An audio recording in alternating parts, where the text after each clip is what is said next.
Une voiture à hydrogène a été conçue par un entrepreneur franco-marocain et le prototype a été dévoilé cette semaine.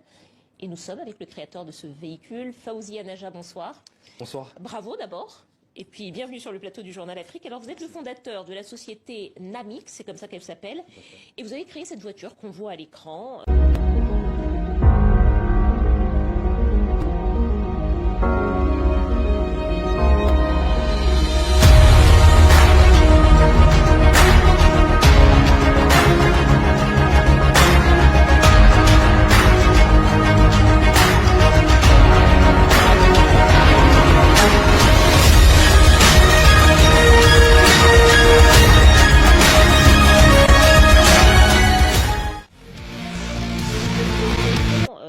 La Namix est une voiture à hydrogène qui a été fabriquée donc par votre société, présentée en Europe. Comment est-ce qu'elle fonctionne cette voiture?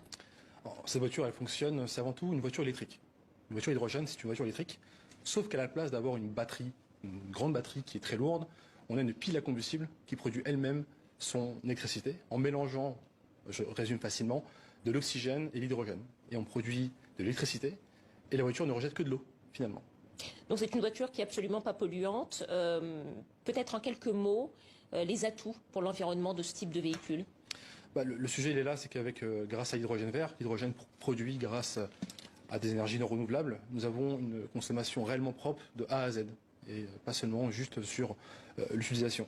On a surtout un point important, c'est l'autonomie. Aujourd'hui, avec les véhicules hydrogène, on peut avoir une autonomie, blague pour notre véhicule, le HUV, de près de 800 km. Et le point principal, c'est le temps de recharge. Aujourd'hui, c'est un point assez crucial. On est sur 3 à 4 minutes pour un temps de recharge, donc très différent des véhicules à batterie classiques. Et grâce à cette technologie-là, on peut ouvrir de nouveaux horizons. Aujourd'hui, par exemple, le Maroc est devenu le premier producteur, évidemment, d'Afrique en termes de véhicules, le premier en Méditerranée, et bientôt en train de passer d'autres étapes.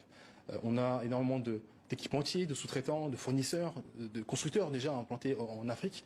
Et il est temps maintenant de développer nos propres marques et notre propre... Un véhicule comme le vôtre, s'il était produit, fabriqué, vendu au Maroc, qu'est-ce que ça voudrait dire en termes d'emplois créés, en termes d'activité économique? Qu'est-ce qu'on est en capacité d'attendre? D'accord.